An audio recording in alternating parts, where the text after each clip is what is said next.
I'm just telling you to telling this to your audience. Just imagine what happens to the mental health of these children who have Yeah. been living through this hell being called like a number in the past 10 years.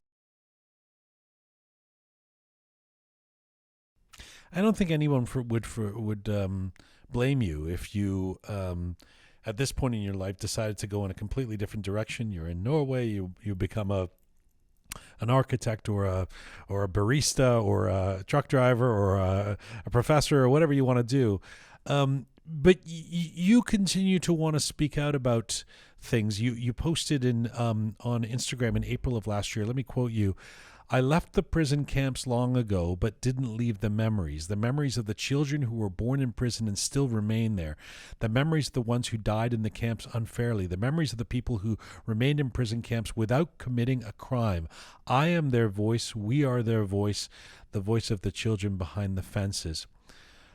Tell me why it's important to you, Ali, to continue to want to be that voice.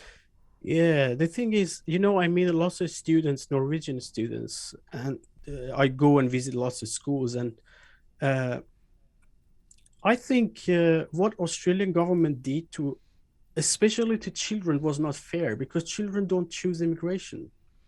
They didn't choose to migrate to Australia. Somebody else made the decision for them. They have parents, and then the parents make the decision, not the children. But what Australian government does is that they imprison everyone at once. They don't care if it's a child. The child didn't choose immigration. They don't care. It's a refugee. It's an asylum seeker that it must go through detention centers. And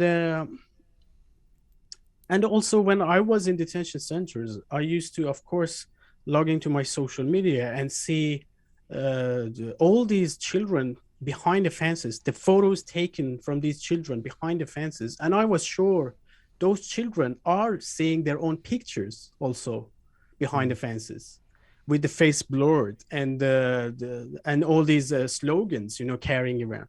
The thing is, this is not going to be so easy for them when they grow up or in the middle of their life. It's not going to be easy for them to forget. And this is what Austra- Australian government created, the suffering, the torture that these children are carrying with themselves. And another thing that Australian government did, which was extremely horrible, was that as soon as you arrive in this detention center, Australian government gives you an ID card. And this ID card includes your name, your picture, your date of birth, and also a number. Yeah. So this number for me was RUF 115, Romeo Uniform Yeah. Foxtrot 115. And this ID number was my name for over 5 years. Like the authorities wouldn't call me by my name. They used to call me with number.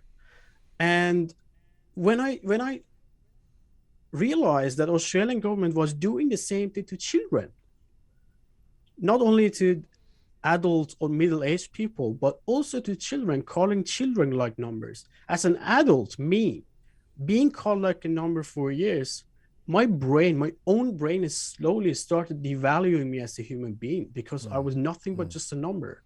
I didn't have any value. Also, the workers who used to work there unintentionally devalue you as a human being because you're nothing, just a number. They're calling you like a number every day. And just imagine, I'm just telling you to telling this to your audience. Just imagine what happens to the mental health of these children who have Yeah. been living through this hell being called like a number in the past 10 years. Can't even own your own name. Exactly.